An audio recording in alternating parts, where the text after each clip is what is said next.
Assalamualaikum warahmatullahi wabarakatuh. Hai Sobat Lansar, jumpa lagi dengan saya Marjani Yulaika, peserta di Lansar CPNS tahun 2021 PPSDM Regional Yogyakarta.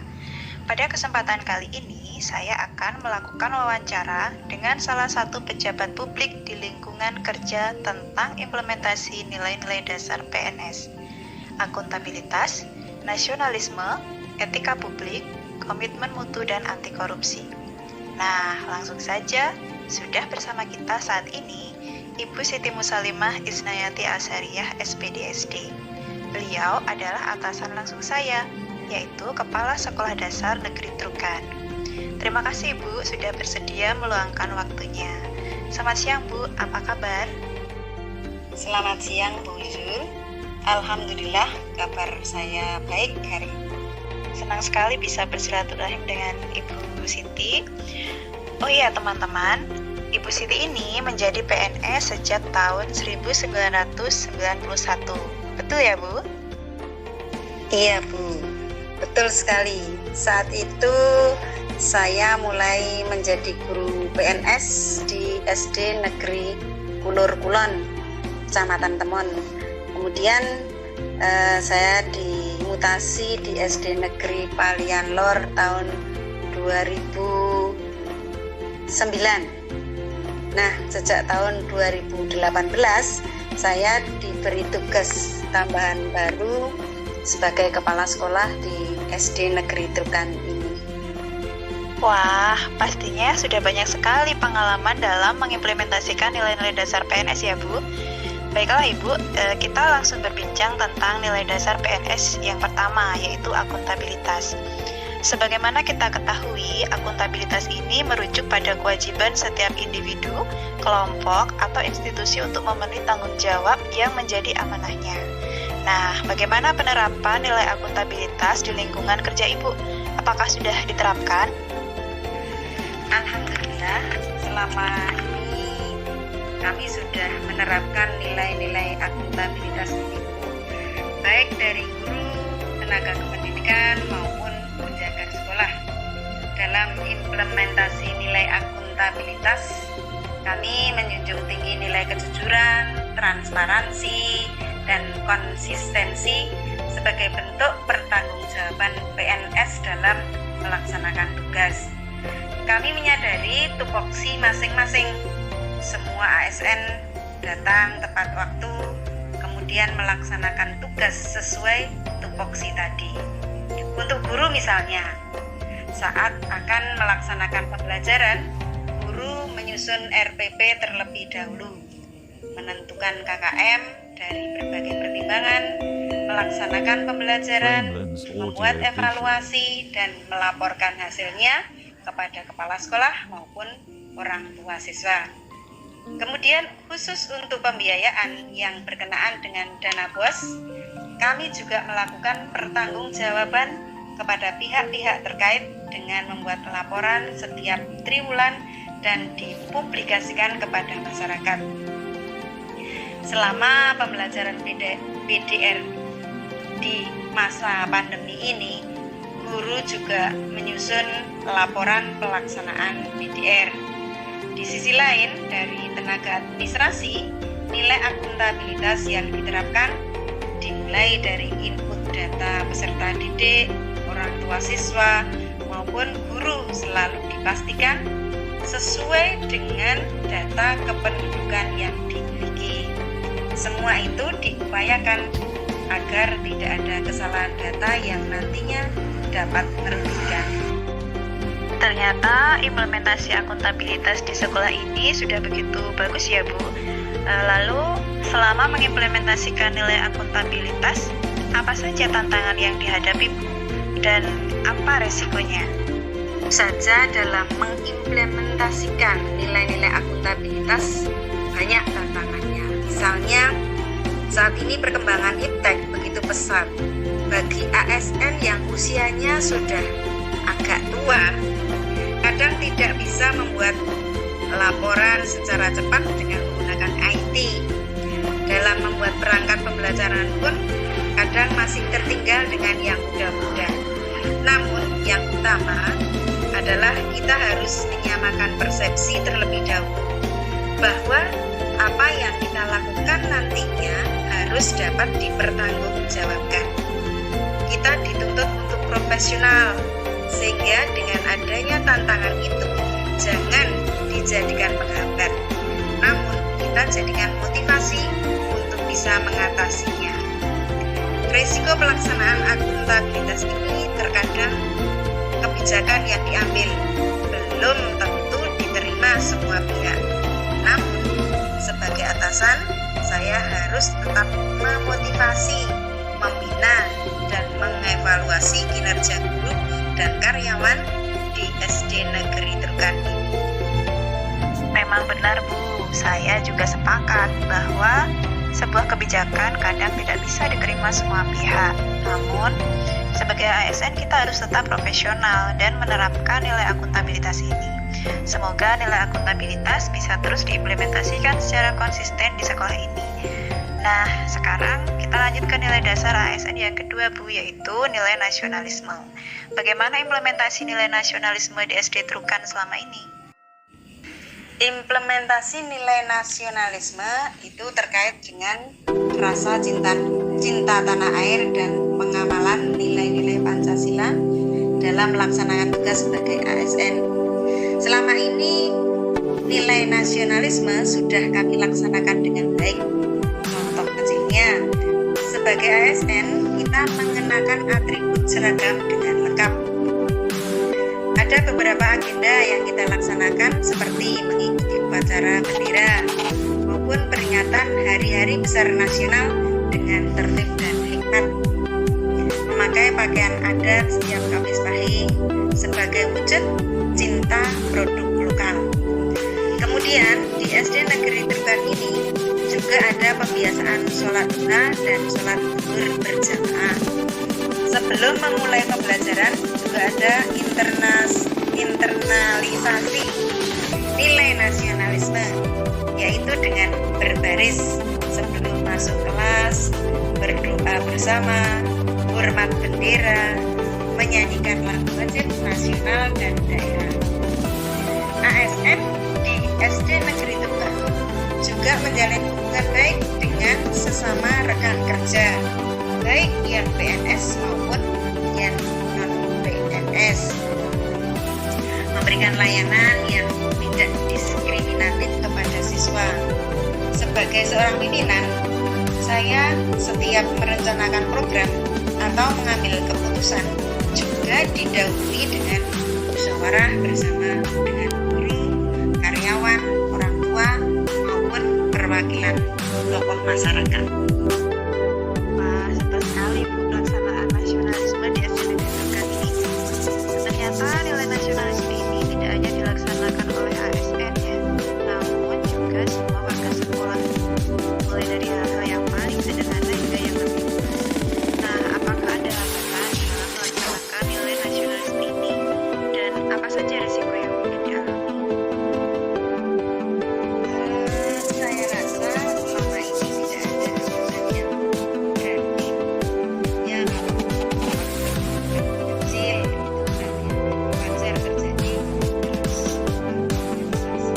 Namun, jika kita fokus mengutamakan kepentingan umum, maka kita harus bisa masing-masing personal, sehingga konflik-konflik yang tidak diperlukan dapat teratasi dengan baik.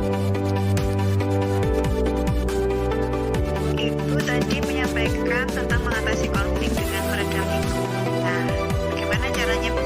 Selain dengan meredam ego seperti yang Ibu sebutkan. Kita bisa memupuk solidaritas dan kesetia kawanan di lingkungan kerja, Bu. Seperti halnya di SD Negeri Trukan ini, ada semangat gotong royong yang sudah terlaksana sejak dahulu.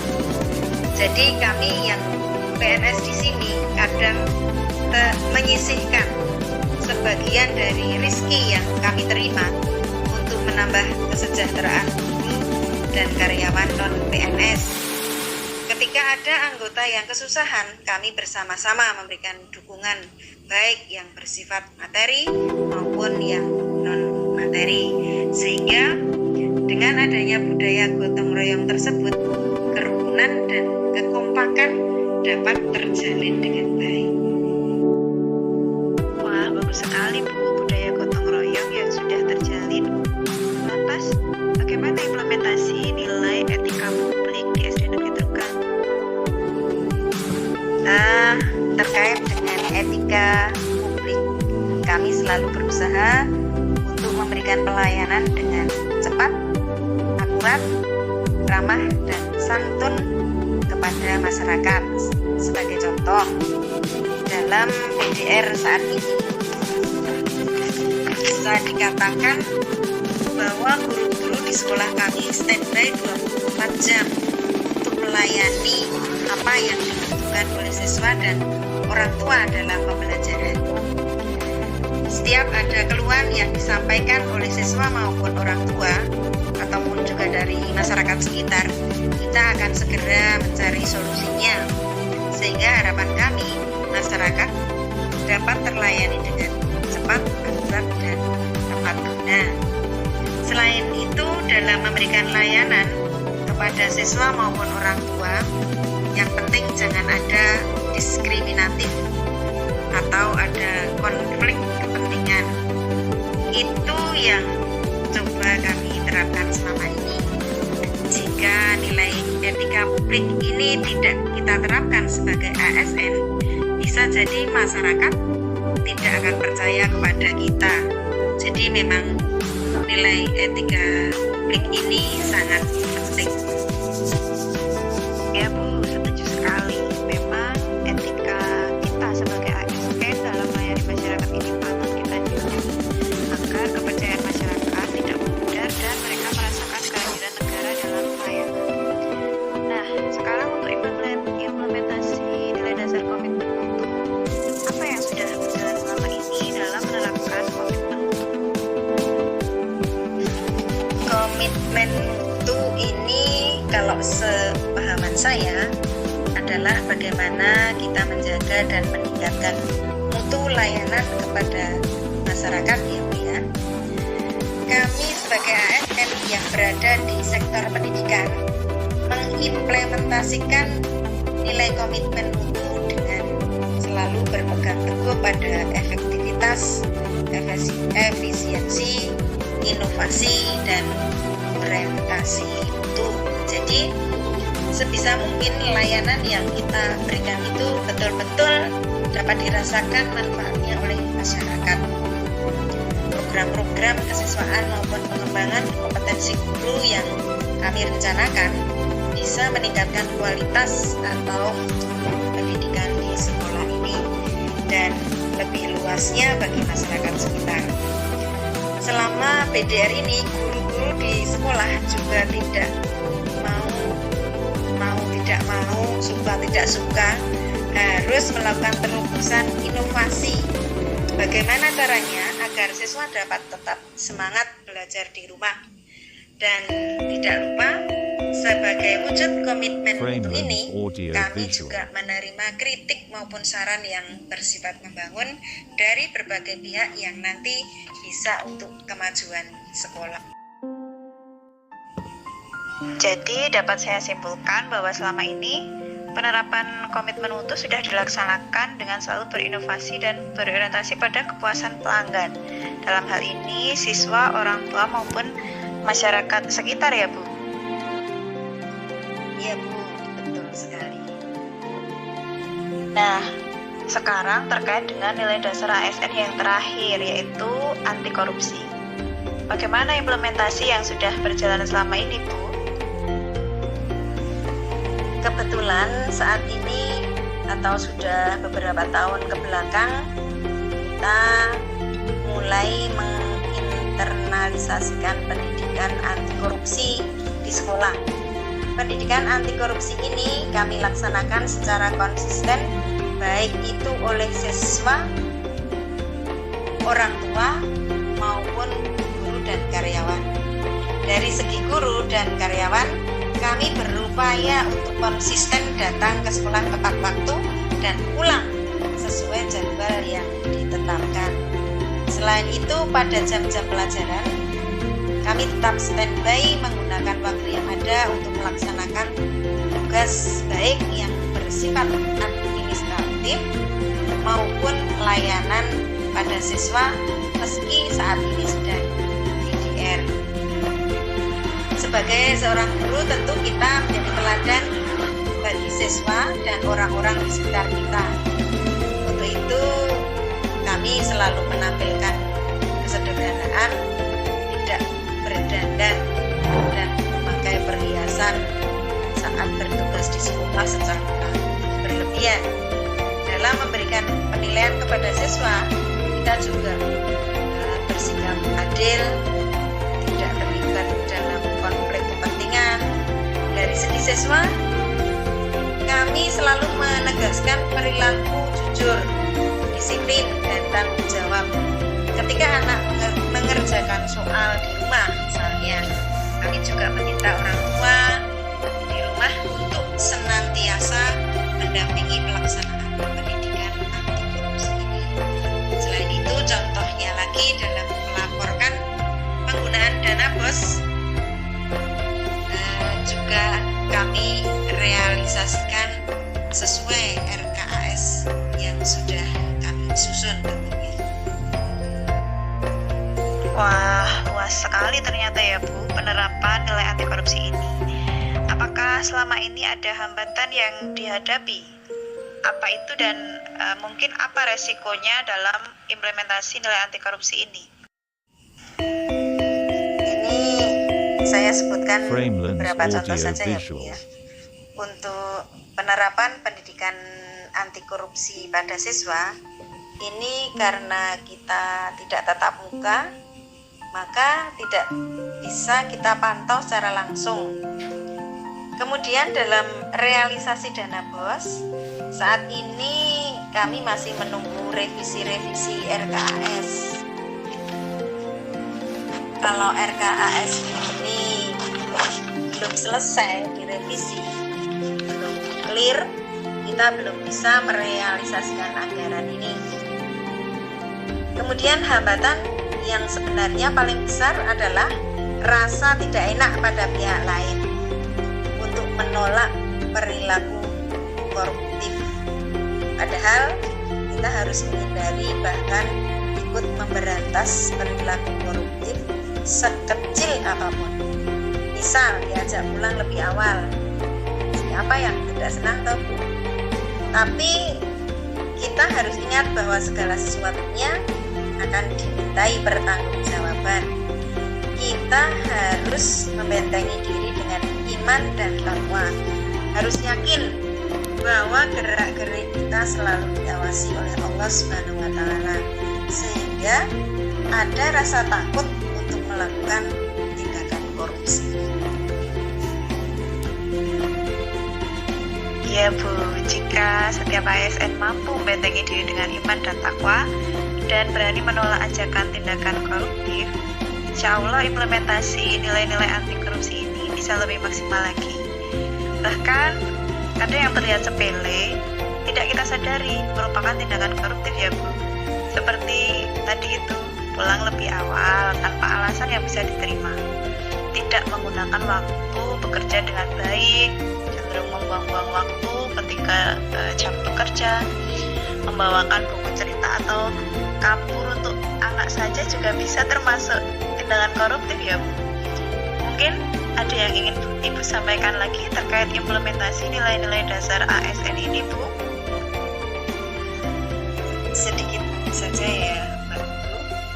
Mbak, saya sering kalau sama yang muda-muda itu bilang Kak Bu Zul,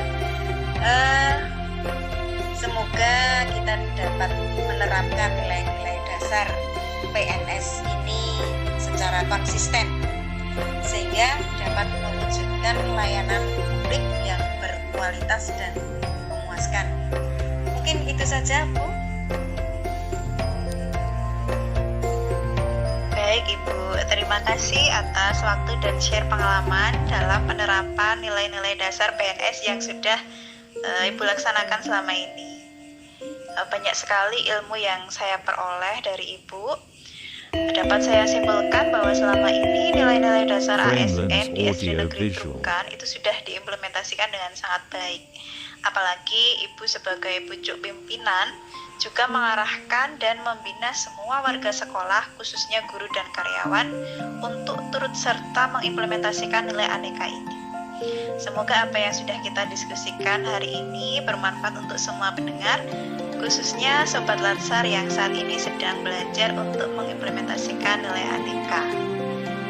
Oke, terima kasih. Wassalamualaikum warahmatullahi wabarakatuh.